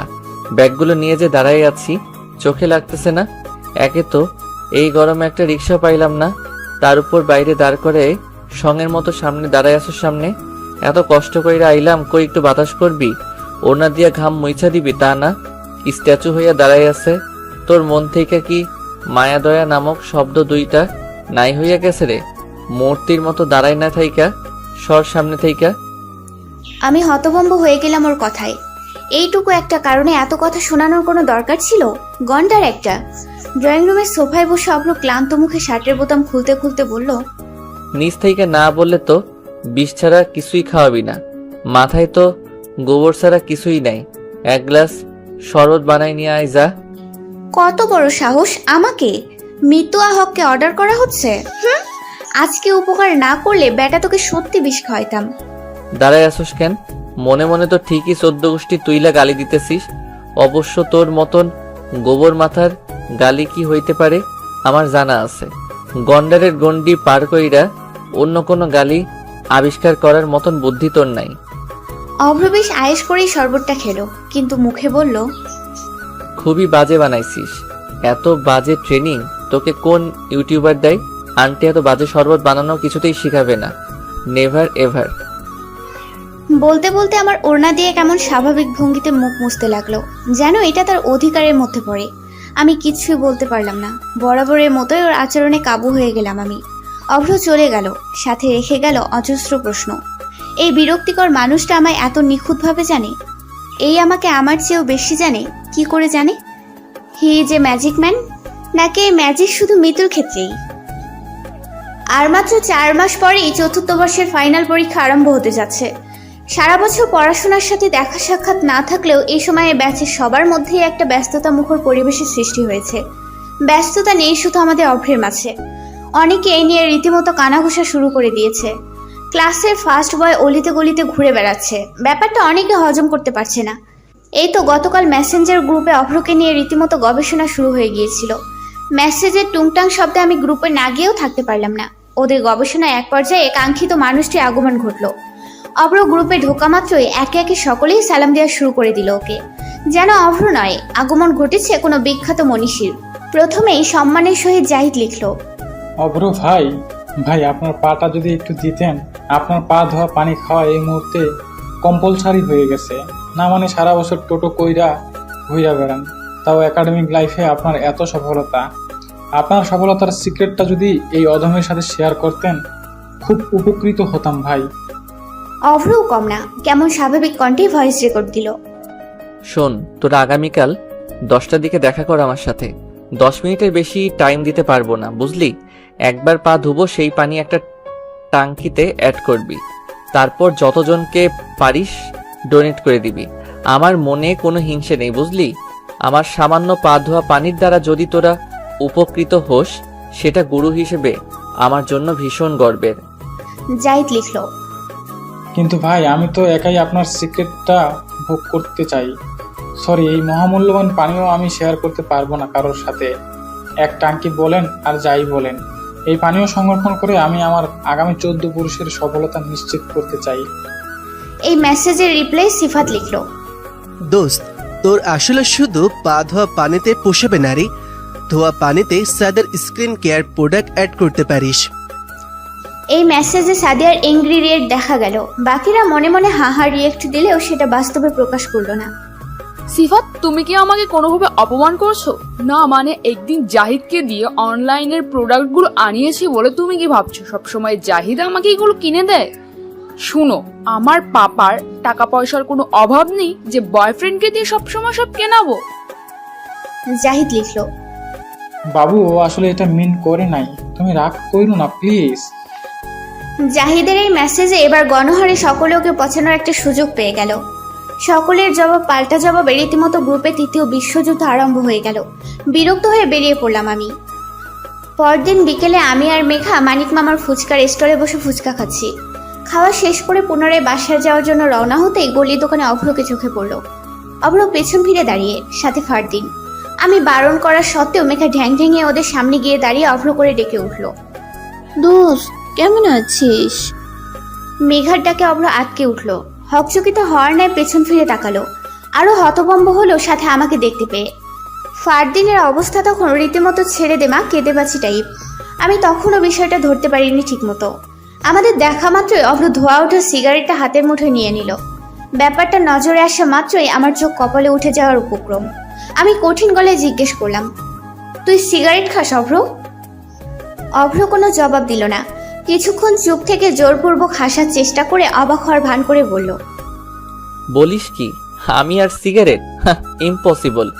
সিগারেট দেখলেই তো আমি 100 হাত দূরে থাকি। সিগারেট কি কোনো মানুষ খায় রে ফারদিন? ফারদিনের দিকে চেয়ে, এসব তো গরু ছাগলেরা খায়। আমার মতন জেন্টেলম্যানকে নিয়ে এই ধারণা কিভাবে পুষে রাখিস তুই?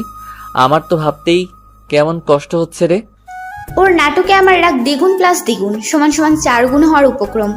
অভ্রের কথায় মেঘা ভীতু চোখে একবার আমার দিকে তাকাচ্ছে, আরেকবার অভ্রের দিকে। ওর সিক্স সেন্স হয়তো এই মুহূর্তে হতে যাওয়া ঘূর্ণিঝড়ের সংকেত জানিয়ে দিয়েছে ইতোমধ্যে। আমি ধমকেশ্বরে বললাম, হাত দেখা তোর। অভ্র কিছুক্ষণ চুপ থেকে হঠাৎ অসহায় মুখ করে বলতে লাগলো, এইবারের মতন মাফ করে দে প্লিজ। আমি সত্যি খাই না এসব, বিশ্বাস কর। 2-1বার ট্রাই করছিলাম, কিন্তু আজকে থেকে শেষ, আর জীবনেও ধরুম না, কসম। আমি কিছুই বললাম না, চুপচাপ হাঁটতে লাগলাম। অভ্রের সিগারেট খাওয়া না খাওয়াতে আমার কিছুই যায় আসার কথা না, তবুও কেন আমার এত রাগ হচ্ছে ওর ওপর আমি বুঝতে পারলাম না। পেছন থেকে অভ্রের কণ্ঠ এখনো হালকা শুনতে পেলাম, ফারদিন রে, আমি শেষ।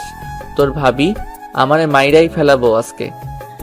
রাতে খাওয়া দাওয়া শেষ করে প্রতিদিনের মতোই বারান্দায় এসে 1 কাপ চা নিয়ে বসলাম আমি। অভ্র বিকেলের পর থেকে অজস্রবার ফোন করেছে, কিন্তু আমি একটা ফোনও ধরিনি। এখনও দিচ্ছে। বিরক্ত হয়ে ফোন অফ করে রাখলাম শেষমেশ। পুনরায় রুমে ফিরে যেতে উঠতেই অভ্রকে চোখে পড়ল। গেটের বাইরে কারেন্টের খাম্বার সাথে কেমন দুঃখী দুঃখী মুখ করে দাঁড়িয়ে আছে অভ্র। হাতে একটা বড় কাগজ, যাতে বেশ মোটা অক্ষরে লেখা, সরি মিতু। এটা দেখে আমার মন গড়ল না। তখনও মুখ ফুলিয়ে দাঁড়িয়ে আছি আমি। কিছুক্ষণ পর হাতের কাগজটা ফেলে 2 হাত দিয়ে কান ধরল অভ্র। ফিস ফিস করে ঠোঁট নাড়িয়ে বারবার আমাকে বোঝালো আমি ক্ষমা না করলেও সারা রাত কান ধরে দাঁড়িয়ে থাকবে। আমিও কম নই। দাঁড় করিয়ে রাখলাম কান ধরিয়ে প্রায় 20 মিনিট। মশার কামড়ে বেচারার নাজেহাল অবস্থা প্রায়। 30 মিনিট পর আমার রাগ পাহাড় থেকে অবতলে নামলো। ফোন করলাম ওকে। আর কখনো দেখবো এসব? অভ্র অসহায় মুখ করে বলল, জীবনেও না, বিশ্বাস কর, এটাই শেষ।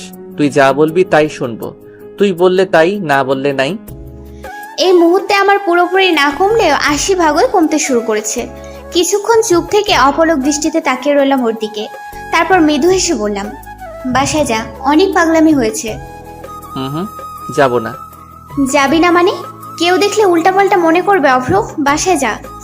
নিচে একবার, না হয় সত্যি যাব না। অভ্রের একবার কিছু করবে বলে মনে হলেও সেটাই করে। ওর জেদ সম্পর্কে আমি বেশ ভালো করে অবগত। যেতে বলছে মানে আমি না গেলেও সত্যি সত্যি হয়তো সারা রাত বাসার সামনেই দাঁড়িয়ে থাকবে। তাই এই পাগলের হাত থেকে নিস্তার পাওয়ার জন্য আমাকে নিচে নামতেই হলো। চোরের মতো নিঃশব্দে গেট খুলে বের হলাম আমি। আমাকে দেখা মাত্রই অভ্রের মুখে তৃপ্তিময় হাসি ফুটে উঠল। আমি আশেপাশে এক পলক খেয়াল করে তাড়াহুড়ো করে বললাম, এই যে আসলাম, দেখেছিস, হয়েছে, এবার বাসায় যা। অভ্র বিরক্তি নিয়ে বলল, চুপ করে একটু দাঁড়া, এমন লাফালাফি করছিস কেন? 10 মিনিট ধরে অভ্র আমাকে স্ট্যাচু বানিয়ে দাঁড় করিয়ে রেখেছে।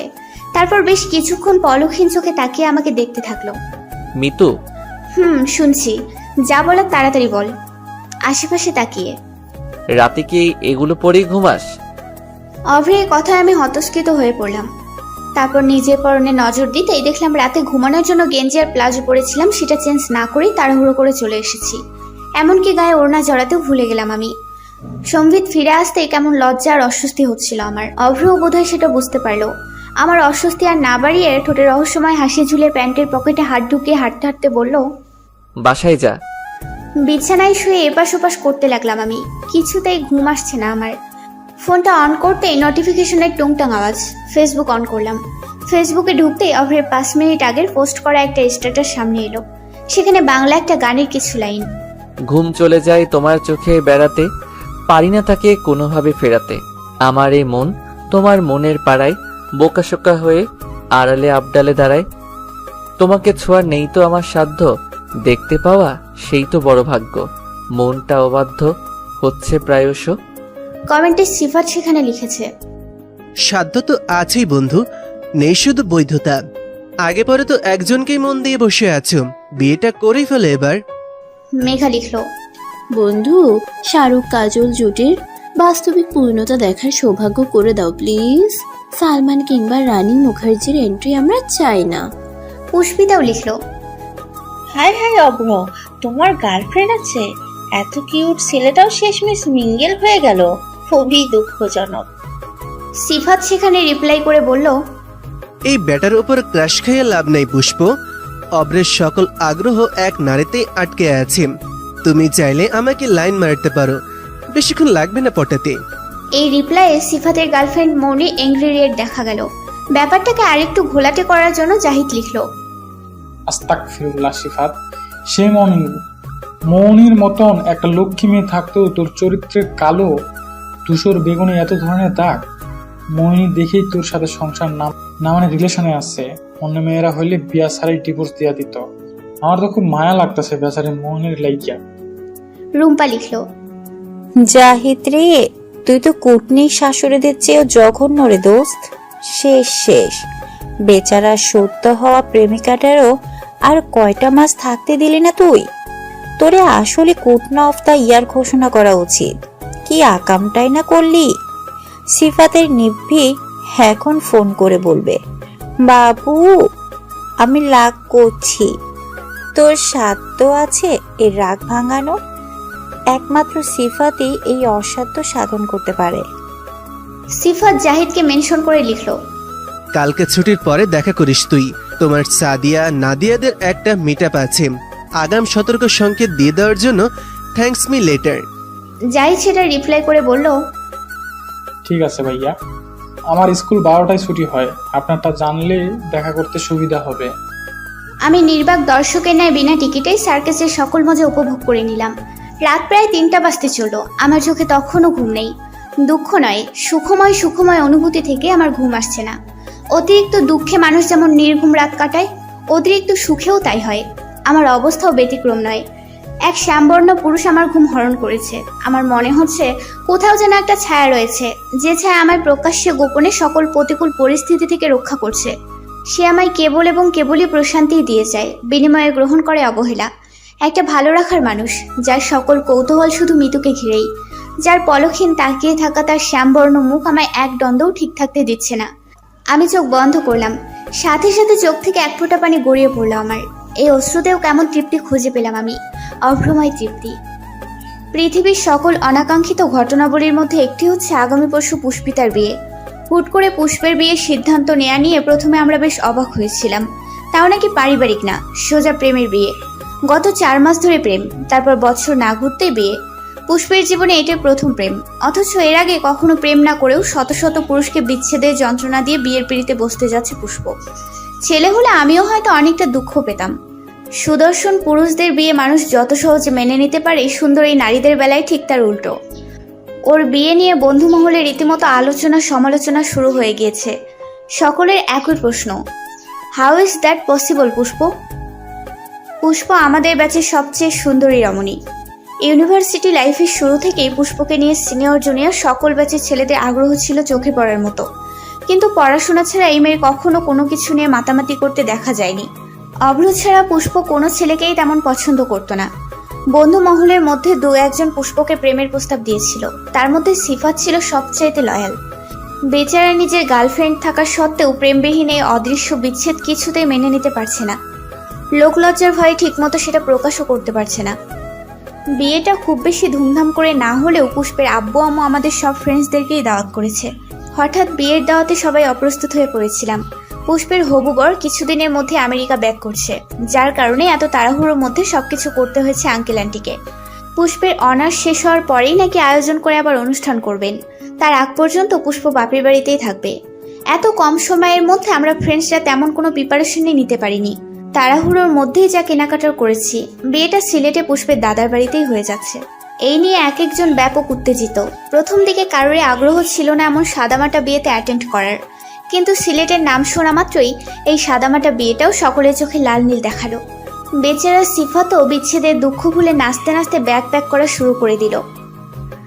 আমাদের ঢাকা টু সিলেট ট্রেনের যাত্রা, সময় আজ দুপুর 2:55। সবাইকে 2:20-এর মধ্যে ঢাকা বিমানবন্দর রেলওয়ে স্টেশনে উপস্থিত থাকতে বলে দিয়েছে অফ্রো। আমরা সকলেই সময় মতো পৌঁছে যাই।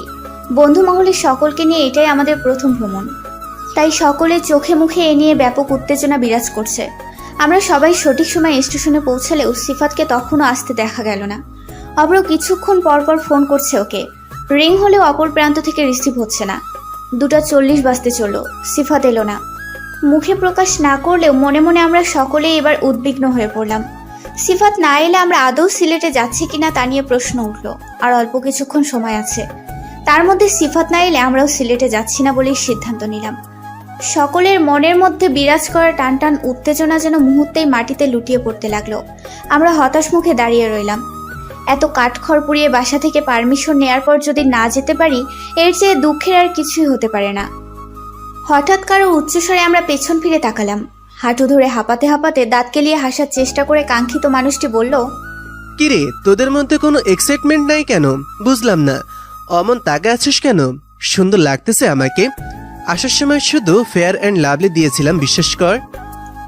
ওর কথা শেষ হতে না হতেই জাহিদ হাতের বোতলটা ছুঁড়ে মারল সিফাতের গায়ে।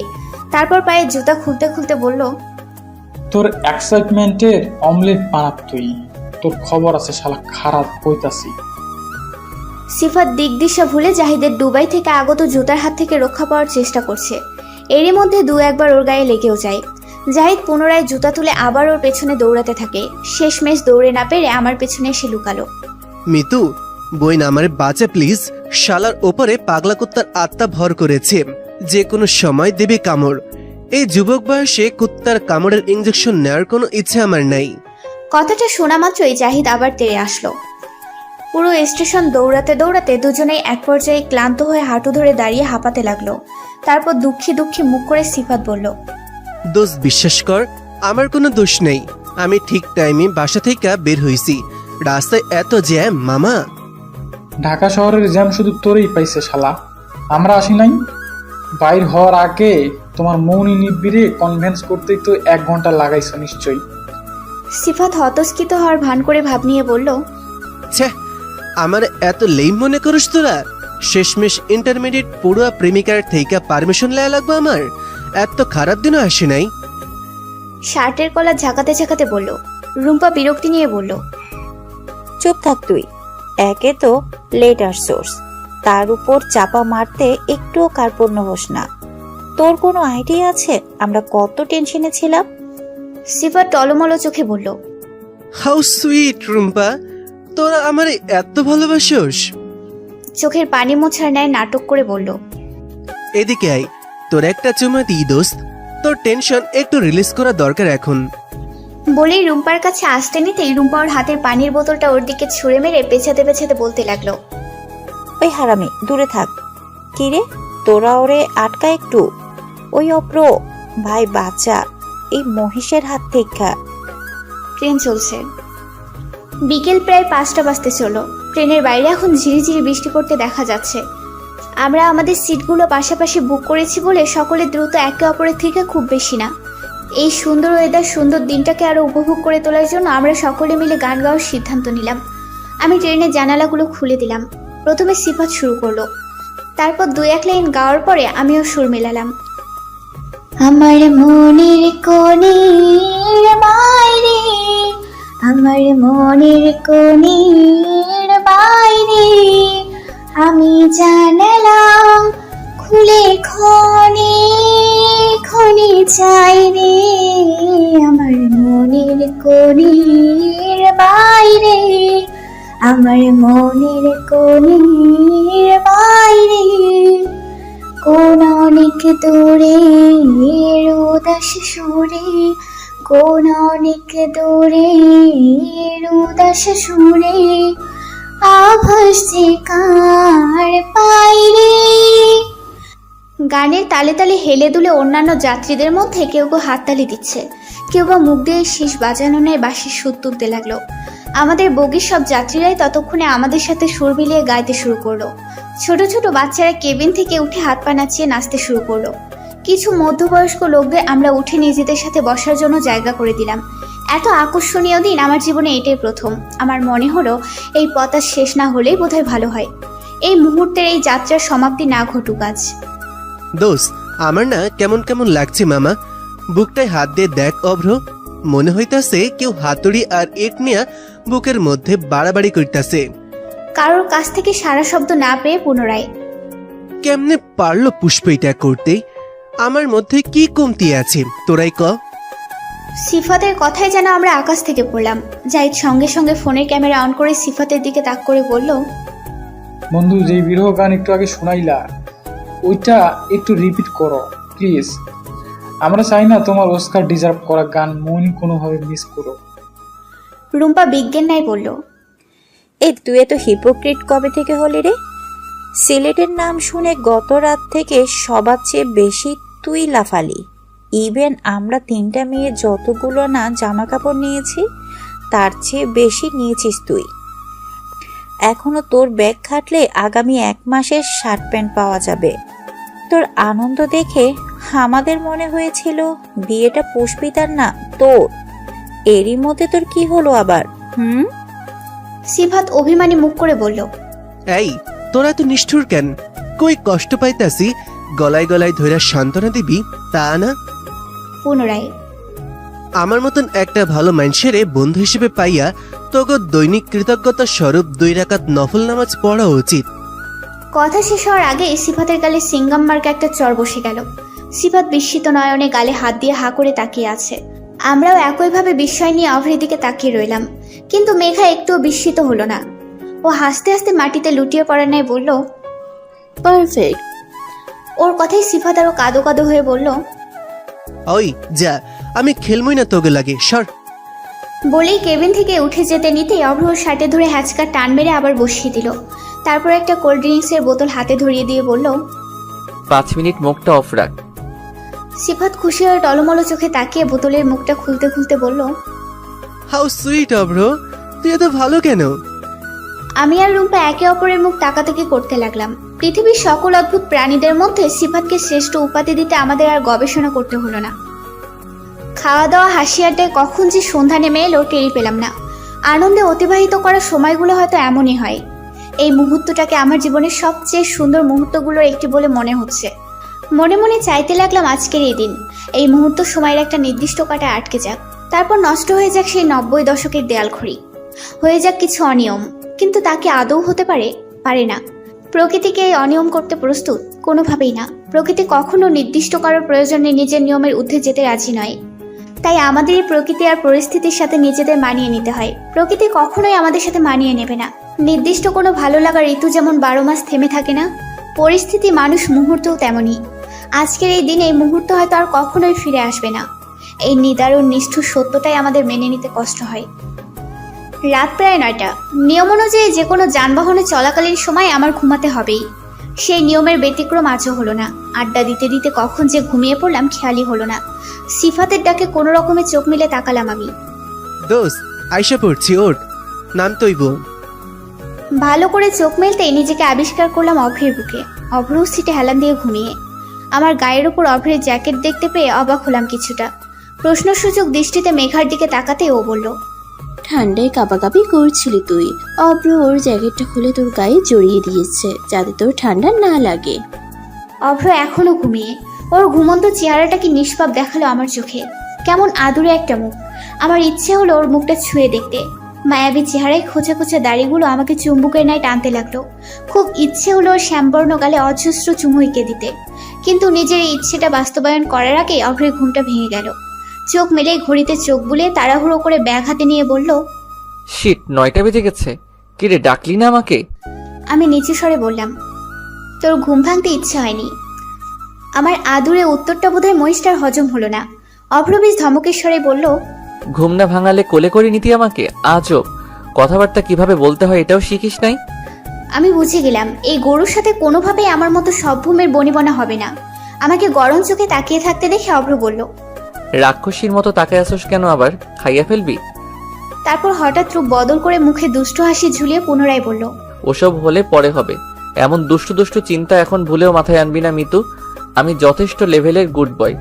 বৈধতা ছাড়া এসব কিছুতেই হচ্ছে না আমাকে দিয়ে। So don't expect such things right now baby. আলতো করে আমার গাল টেনে দিয়ে। ওর কথায় আমি যেন আকাশ থেকে পড়লাম। এইটুকু একটা কথায় আকাশ বাতাস লজিক শুনিয়ে দেওয়ার কোনো অর্থ খুঁজে পেলাম না আমি। মনে মনে শয়তানটাকে ধাক্কা দিয়ে 4-5 বার ট্রেন থেকে ফেলে দিলাম। একটু আগের হওয়া অনুভূতি নিয়ে নিজেই নিজেকে গালি দিতে লাগলাম মনে মনে। অসভ্য ছিল একটা। যেহেতু পুষ্পদের দাদাবাড়িতে পৌঁছাতে পৌঁছাতে আমাদের প্রায় রাত হয়ে গিয়েছিল, তাই আন্টি আমাদের যাওয়ার সাথে সাথেই ডিনারে বসিয়ে দেয়। কোনো রকমে তাড়াহুড়ো করে খাওয়া দাওয়া শেষ করলাম আমরা। তারপর মেঘা, রুম্পা আর আমি পুষ্পের বিছানাতেই শুয়ে পড়লাম। অভ্রদেরও ঘুমানোর জন্য আলাদা রুম দেওয়া হয়েছে। ওরাও ক্লান্ত শরীর নিয়ে যে যার মতন রাতে ঘুমিয়ে পড়েছে। ভোর 5টা বাজে হইচই আর চেঁচামেচিতে আমাদের ঘুম ভেঙে গেল। পুষ্পদের দাদার বাড়িটা সিলেটের গ্রামাঞ্চলে হওয়ার কারণে এখানে সংস্কৃতি অতটা আধুনিক নয়। শুনেছি পুষ্পের দাদা এই গ্রামের চেয়ারম্যান। এখানে ওদের দাপটটাও নাকি অনেক, তাই আমাদের নিরাপত্তা নিয়েও অতটা উদ্বিগ্ন হতে হলো না। ঘুম থেকে উঠে আমি আর মেঘা বাড়িটা ভালোভাবে ঘুরে দেখার জন্য বেরিয়ে পড়লাম। বিশাল যৌথ পরিবার নিয়ে বসবাসের জন্য 4তলা বাড়িটিতে কক্ষের সংখ্যা অগণিত। বাড়িটা অন্ততপক্ষে 20-30 বছর পুরনো বলে মনে হয়েছে। সিঁড়ির ডিজাইনগুলোও অনাধুনিক সময়ের বলে বোঝা গেল। বাড়ির বাইরে পশ্চিমের দিকে সিঁড়ির অবস্থান, অর্থাৎ যে কোনো ফ্লোর থেকে ছাদে যাওয়ার সময় অন্যান্য ফ্লোরের লোকজন সহজেই তাদের দেখতে পারে। সিঁড়ি দিয়ে উঠতে উঠতে বাড়ির প্রতিটা ফ্লোরেই ঘুরে ঘুরে দেখতে লাগলাম আমরা। তারপর ছাদের দরজার কাছাকাছি আসতেই আমরা আরো চমকিত হলাম। কোথা থেকে যেন একটা মিষ্টি গন্ধ নাকে আসতে লাগলো। ছাদে পা রাখতেই মনে হলো কোনোভাবে ফুলের রাজ্যে এসে পড়িনি তো আমরা। পুরোটা ছাদ জুড়েই অজস্র রকমের ফুল গাছ। ছাদটাকে এই মুহূর্তে কোনো ফুলের বাগান বললেও ভুল হবে না। ছাদের পূর্ব দিকে দুটো কাঠের দোলনা দুলছে। দোলনার ওপরে 2-1টা বই, হয়তো ভোরের দিকে কেউ এখানে বসে বই পড়ে। আমি একটা বই হাতে নিলাম, ইংরেজি সাহিত্যের মোটা একটা বই। বইটা দেখে বেশ কৌতূহল হলো আমার।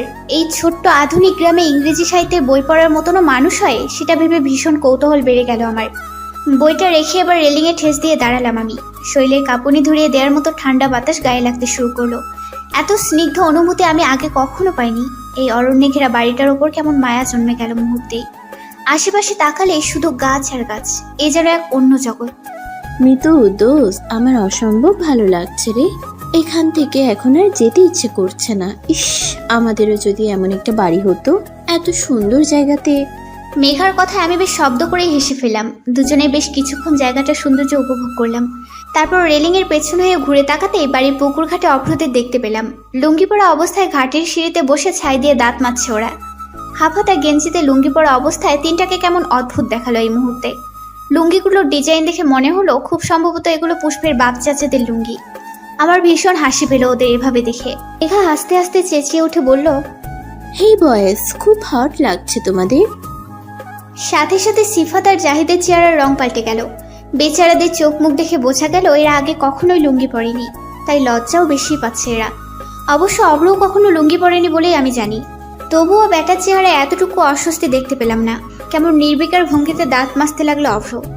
মিতু দেখ দেখ, মেয়েগুলো কেমন লুচুদের মতো অভ্রদের দিকে তাকায় আছে। মেঘার কথায় আমি ওর হাত অনুসরণ করে তাকালাম। 2-3 জন অল্প বয়সী মেয়ে খাটের পাশে বড় গাছটায় ঠেস দাঁড়িয়ে অভ্রদের দিকে তাকিয়ে মিটিমিটি হাসছে।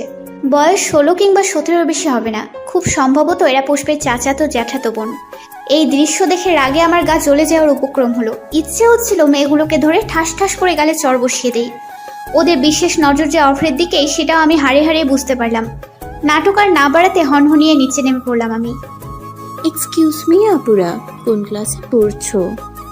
মেঘার প্রশ্নে মেয়েগুলোর মধ্যে দেখতে চঞ্চল ধরনের একজন জবাব দিল, আমরা ক্লাস 10-এ পড়ি আপু। আপনারা গতকাল এসেছেন তাই না? ওই যে কালো টি শার্ট পরা ছেলেটা, উনিও কি আপনাদের ফ্রেন্ড? স্থানীয় সিলেটি হওয়ার সত্ত্বেও শুদ্ধ বাংলায় ওকে কথা বলতে দেখে আমি কিছুটা বিস্মিত হলাম। অবশ্য আসার পর থেকে বাড়ির সকলেই শুদ্ধ বাংলাতেই কথা বলতে দেখেছি, হয়তো এ বাড়ির নিয়মই এমন। কিন্তু এই মেয়ে অভ্রকে এমন উনি উনি করছে কেন? মেঘা ভ্রুকুচকে আমার দিকে একবার চেয়ে পুনরায় ওদের জিজ্ঞেস করলো, কেন আপুরা, কালো টি শার্ট পরা উনি কি করেছে তোমাদের সাথে? ফর্সা দেখতে মেয়েটা লাজুক হেসে জবাব দিল, না না আপু, উনি কিছুই করেনি। আসলে আমার ওনাকে খুব পছন্দ হয়েছে। যদিও আমি দেখতে ফর্সা আর উনি শ্যাম বর্ণের, তবুও আমার ওনাকে ভালো লেগেছে। আচ্ছা, উনি কি সিঙ্গেল? ওর কথা শুনে আমি আর মেঘা যেন আকাশ থেকে পড়লাম। মেয়ে বলে কি? এইটুকুনি মেয়ে দামড়া ব্যাটারি নিয়ে স্বপ্নও দেখা শুরু করে দিছে। মাই গড, আবার কালার শামিং হচ্ছে। বদের হাড্ডি একটা। আমার চেহারা দেখে হয়তো মেঘা ভিতরে আকাশ বাতাস এক করে একটা বুঝতে পারলো। মেঘা বেশ স্বাভাবিকভাবেই জবাব দিল, আহারে ছোট্ট আপু, তোমার জন্য খুব মায়া লাগছে আমার। মেঘার কথা শুনে মেয়েগুলো একে অপরের মুখ তাকাতাকি করতে লাগলো। মেঘা পুনরায় বলল, তুমি দেখতে তো মাশাআল্লাহ অনেক সুন্দরী, কিন্তু তোমার পছন্দ এত বাজে কেন সেটাই বুঝতে পারছি না। আফসোস করে বলল। পুনরায় মেয়েগুলো নিজেদের মুখ তাকাতাকি করলো। তারপর একজন জিজ্ঞেস করলো, কেন আপু, এভাবে কেন বলছো? মেঘা এবার বেশ সিরিয়াস মুখভঙ্গি করে বলতে লাগলো, ওই যে কালো শার্ট পরা ভাইয়াটাকে দেখছো, এই ছেলে তো বিবাহিত। মেয়েগুলো বিস্ময় নিয়ে বলল, বলো কি? হ্যাঁ, ওকে দেখতে জোয়ান মনে হলে কি হবে, ওর কিন্তু একটা 7 বছর বয়সী বাচ্চাও আছে। যাকে বিয়ে করেছে ওই মেয়েটাকেও এক রত্তি শান্তি দেয় না। আহারে, দিনের পর দিন মার খেয়েও বেচারি বাচ্চাটার দিকে তাকিয়ে সংসার করে যাচ্ছে। সে কি? বাপরে, কি সাংঘাতিক লোক! তোমাকে অনেক ধন্যবাদ আপু। এই লোক যে এত খারাপ সেটা বুঝলে আমি কখনো ওনাকে পছন্দ করতাম না। আমি তখনও মিটিমিটি হাসছি। মেয়েগুলো চলে যেতে আমি আর মেঘা একসাথে শব্দ করেই হেসে ফেললাম। একদম উচিত হয়েছে। সিলেটে বর্ষাকাল ছাড়াও সময় অসময়ে হুটহাট বৃষ্টি শুরু হয়ে যায়। এই স্যাঁতস্যাঁতে পরিবেশে আমার গুণধর বন্ধুদের বৃষ্টিতেই পুকুরের পানিতে গোসল করার ইচ্ছে জাগলো।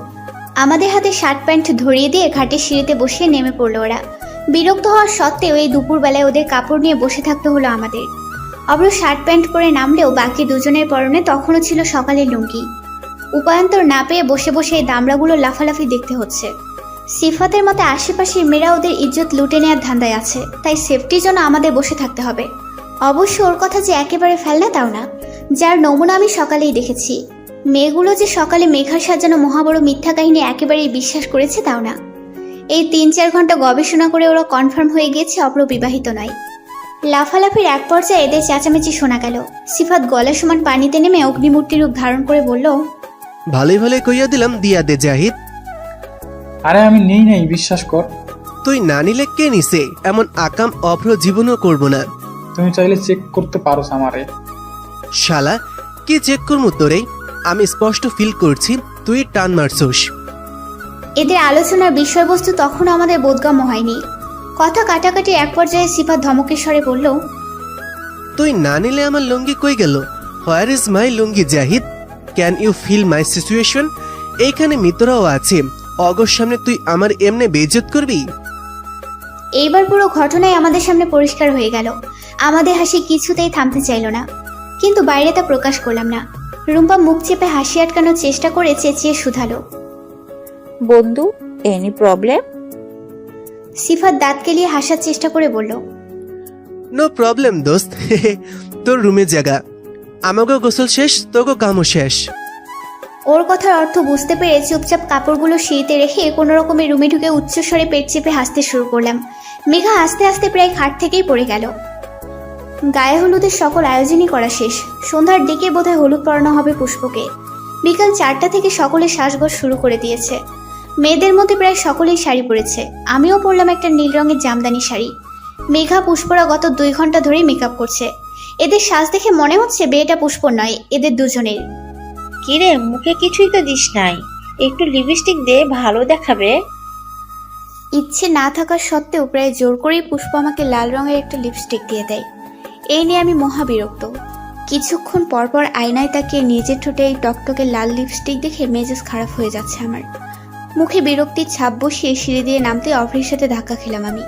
সবুজ রঙের একটা পাঞ্জাবি পরেছে অভ্র। ওকে দেখে আমার চোখ যেন বেরিয়ে আসতে চাইল। অদ্ভুত সুন্দর দেখাচ্ছে ওকে, একদম স্ট্রবেরির মতন লোভনীয়। আমাকে তাকিয়ে থাকতে দেখে অভ্র বলল, মুখ বন্ধ করো, মশা ঢুকবে। ওর কথায় আমি কিছুটা অপমানিত বোধ করলাম। মনে মনে 10 সেকেন্ডের মধ্যে 20টা গালিও দিয়ে দিলাম শয়তানটাকে। নিজেকে ঠিক কি মনে করে ও? কোনো সিনেমার নায়ক? মোটেও না। তুই মোটেও কোনো হিরো নোস বেটা, তুই একটা জাহিদ খান। আমাকে চুপ থাকতে দেখে কিছুক্ষণ তীক্ষ্ণ চোখে ভ্রুকুচকে আমার দিকে চেয়ে রইল। তারপর পকেট থেকে একটা টিস্যু বের করে আলতো হাতে আমার ঠোঁটে থাকা লিপস্টিকগুলো মুছে দিতে দিতে বলল, আমার এত সুন্দর ওষ্ঠদয়ে